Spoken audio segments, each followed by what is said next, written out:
As a parent हमें इतने fronts पे इतनी चीज़ों का ध्यान रखना पड़ता है कि उस जिद्दोजहद में हम कई बार भूल जाते हैं कि हमें अपना भी ध्यान रखना चाहिए।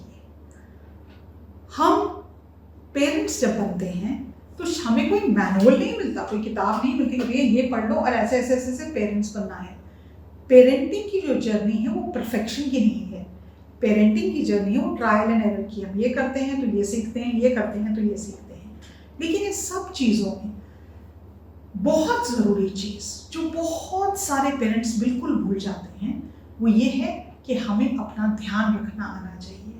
हमें अपनी हेल्थ, मेंटल, फिजिकल और स्पिरिचुअल पे तवज्जो देनी चाहिए। सेल्फ केयर के कुछ रिचुअल्स अपनाने चाहिए जिससे हम एज अ पेरेंट बहुत ही खूबसूरती से इस जर्नी का अत्यंत लाभ उठा सकें और इसको एक जॉयफुल जर्नी बना सकें।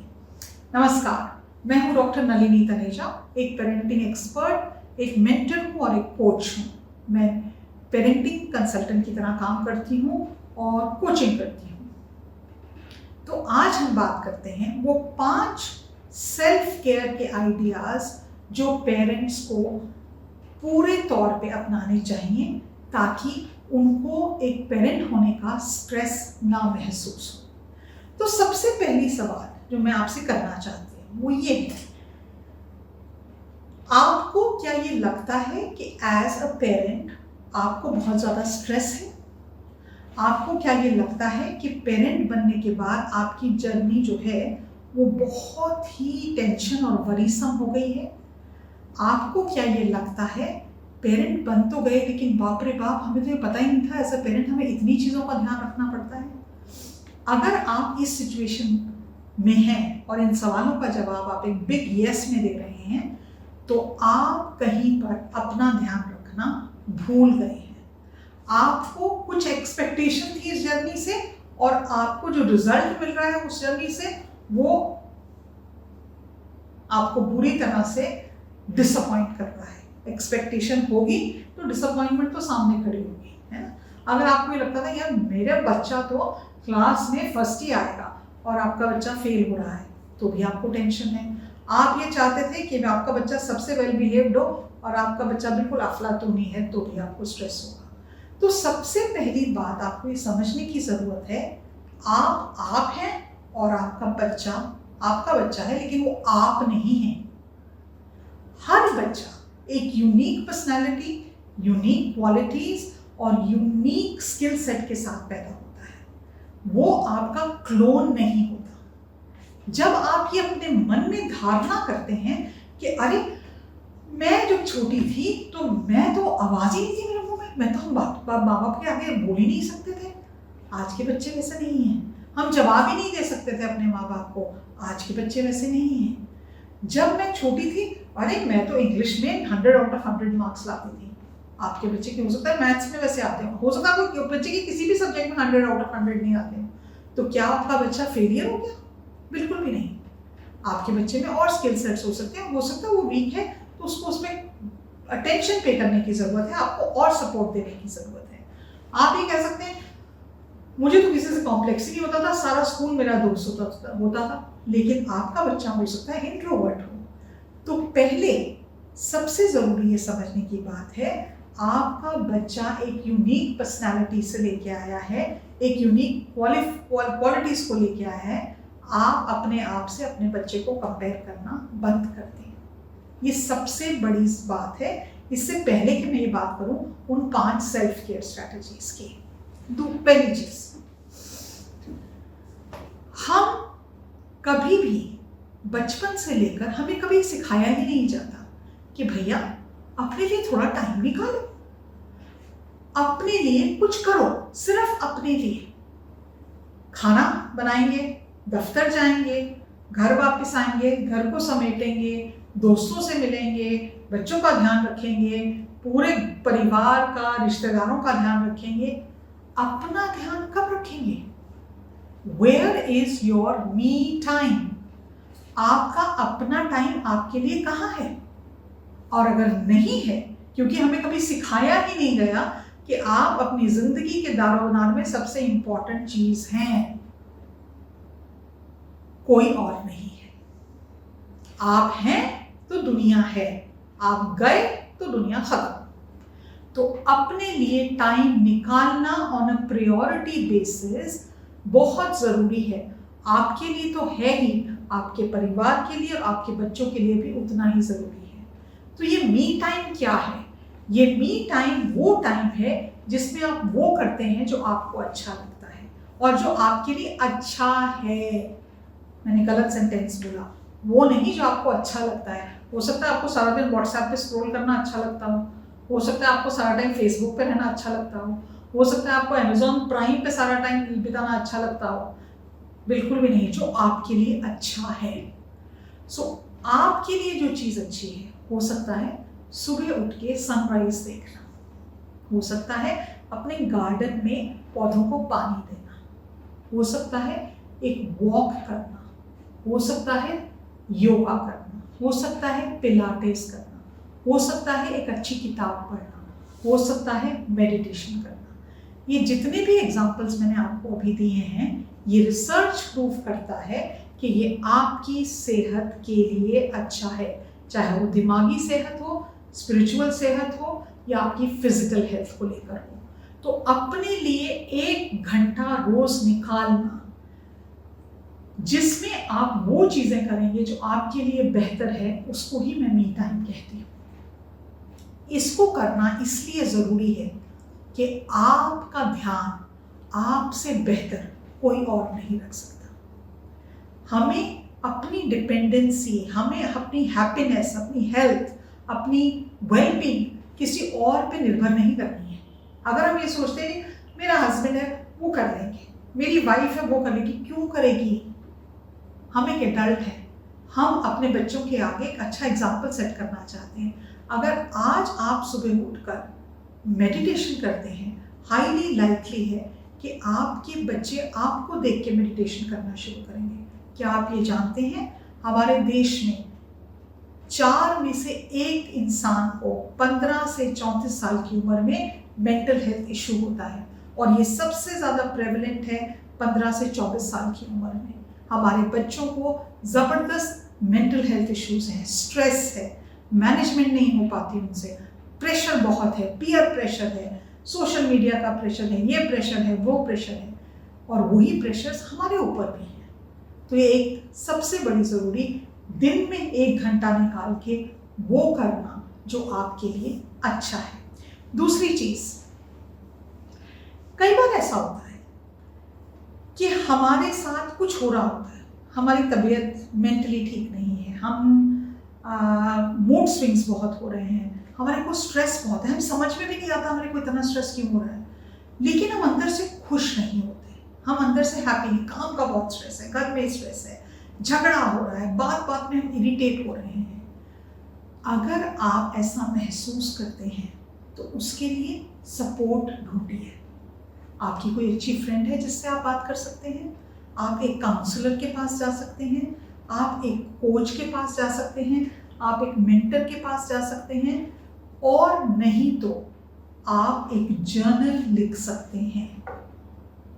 रोज 15 मिनट निकालिए और एक कॉपी में ये लिखिए कि मेरे को आज का दिन में ये स्ट्रेस हुआ, क्या ये स्ट्रेस इस लायक था कि मैं अपना मूड खराब कर दूं? क्या ये स्ट्रेस ऐसा था कि मैं बहुत इरिटेट हो जाऊं, या मैं इसको मैनेज कर सकती थी? कोई भी लाइफ का सिचुएशन जो आती है, जो चैलेंज बन के आती है, वो इस बात को दर्शाती है कि कहीं हम किसी चीज़ पे बैलेंस नहीं क्रिएट कर पा रहे हैं। तो अगर आपकी लाइफ में ऐसी कोई सिचुएशन है तो सपोर्ट सीख करिए। अगर आपको लगता है सुबह से लेकर शाम तक खाना बना बना के मैं थक गई हूँ, तो कोशिश ये करिए आप सपोर्ट सीख करिए। और सपोर्ट के लिए किसी बाइक को रखने की जरूरत नहीं है। सिंपल सपोर्ट ये हो सकता है, बच्चे अपनी प्लेट उठा के सिंक में रख के धो के रखेंगे, या बच्चे अपने टिफिन का डिब्बा निकाल के सिंक में रखेंगे धोने के लिए, आपका एक काम बच जाता है। या आप एक मेन्यू प्लानिंग कर लेते हैं, मंडे को ब्रेकफास्ट लंच डिनर यही बनेगा, ट्यूसडे को यही बनेगा, यही 3 चीजें बनेंगी, and you are sorted in your head, उस चीज को री इन्वेंट करने की बार बार जरूरत नहीं है। तो अगर आप सपोर्ट के रास्ते ढूंढेंगे तो आपको सपोर्ट मिलेगी। तीसरी चीज जो बहुत जरूरी है, कई बार लोग कहते हैं अरे ये मेडिटेशन क्या चीज है, मेडिटेशन में क्या है, आंखें बंद करो, बैठो और चैंट करो। मेडिटेशन कोई रिलीजियस प्रैक्टिस नहीं है।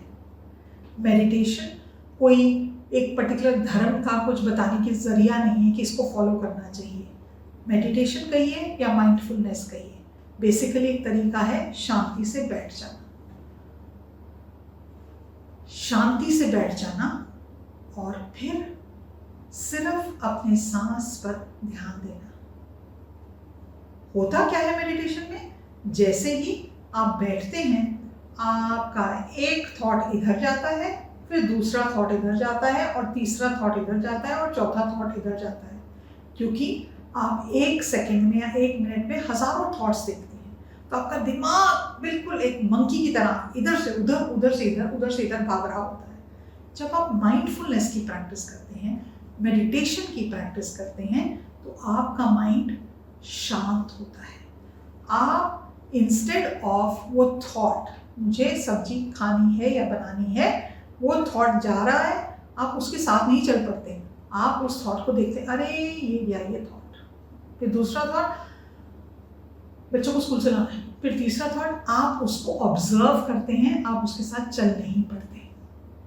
जब आप एक ऑब्जर्वेशन की स्पेस में आ जाते हैं तो आप पीछे होके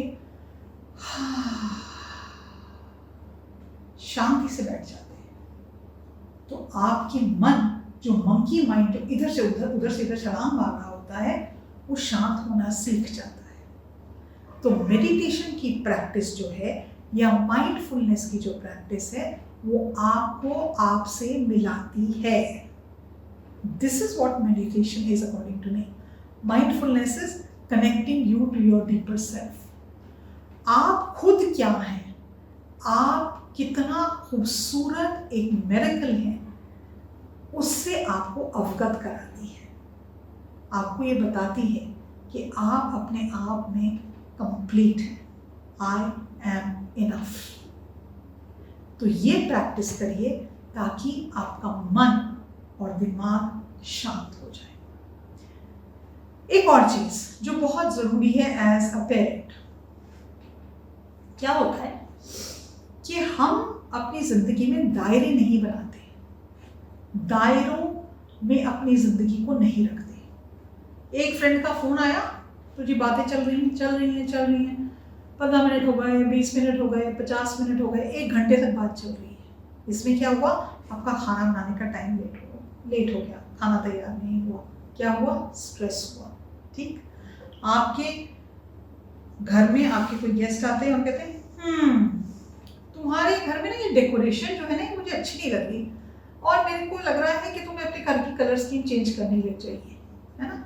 क्योंकि हमने कभी किसी को ना करना नहीं सिखाया, कभी किसी को ये नहीं बताया कि आपकी ओपिनियन की मुझे ज़रूरत नहीं है, आप अपने घर को जैसा मर्जी डेकोरेट करें, आप रेनबो के कलर्स लगा दीजिए, लेकिन मैं अपने घर को वैसे डेकोरेट करूंगी जैसे मैं चाहती हूँ। So keep your opinion to yourself. ये भी एक दायरा बांधना हुआ। रिश्तेदारों में आके, अच्छा तुम्हारे घर में क्या हो रहा है आजकल, अच्छा तुम्हारे हस्बैंड को जरा वो नहीं मिली, प्रमोशन नहीं मिली, मिल जानी चाहिए थी। आपको इससे क्या मतलब मेरे हस्बैंड को प्रमोशन मिली या ना मिली, लेकिन दूसरों को आपकी ज़िंदगी में दखल देने की आदत सी पड़ जाती है, क्योंकि आपने उनको ये नहीं बताया ये टॉपिक मैं नहीं बात करूँगी, इस चीज़ पे कोई डिस्कशन नहीं होगा। कई बार ऐसा होता है घर में कोई फेस्टिवल हुआ, कहीं कोई शादी हुई, अच्छा तुम क्या पहन रही हो, हाँ तुम रेड कलर की साड़ी पहन रही हो, अच्छा, हाँ बड़ी अच्छी बात है, वैसे तुम्हें रेड कलर की साड़ी सूट करेगी या नहीं करेगी पता नहीं, देख लेना, बोल दिया उन्होंने। मजे की बात तो ये है आप अपने वार्डरोब को चेंज कर लेंगे ये सोच के, अगर उन्होंने कहा था मेरे पे रेड कलर की साड़ी चूज हुई है, अच्छी लगेगी नहीं कि शादी में वो आंटी रेड कलर की साड़ी पहन के आ गई। क्यों भैया, ऐसे क्या हो गया? इसलिए क्योंकि उन्होंने आपके ऊपर अपना आइडिया थोपा, आपने उस पर ध्यान नहीं दिया, आपने एक दायरा नहीं बनाया, बाउंड्री सेट नहीं की, और उसने जो बोला वो आपको इम्पैक्ट किया। तो जिंदगी में दायरे बनाने, बच्चे उसी जगह पे रहेंगे जितनी उनकी जगह बनती है। आपकी as a daughter in law, as a mother in law, as a father in law, as a husband एक दायरा है, उसी में रहना सीखना। और अगर वो दायरा लोग उसको क्रॉस करते हैं तो उनको उनकी जगह बताना बहुत ज़रूरी है। कई बार लोग कहते हैं अरे यार तो बहुत ही रूड है, कुछ भी बोल देती है। कुछ भी नहीं बोलते वो इसलिए बोल रहे हैं क्योंकि उनको अपनी मन की शांति आपके ओपिनियन से ज़्यादा इम्पॉर्टेंट है। तो वो बाउंड्री सेट करना, आपका बच्चा उलट कर आप पे चिल्ला नहीं सकता। ये आपका घर है, आपके रूल्स हैं, इन रूल्स को फॉलो करना है। मेरे फादर बहुत क्लियरली कहते थे ये मेरा घर है, मेरे रूल्स हैं, इनको फॉलो करना है, ये हमारी जिंदगी, हमारे घर के संस्कार हैं।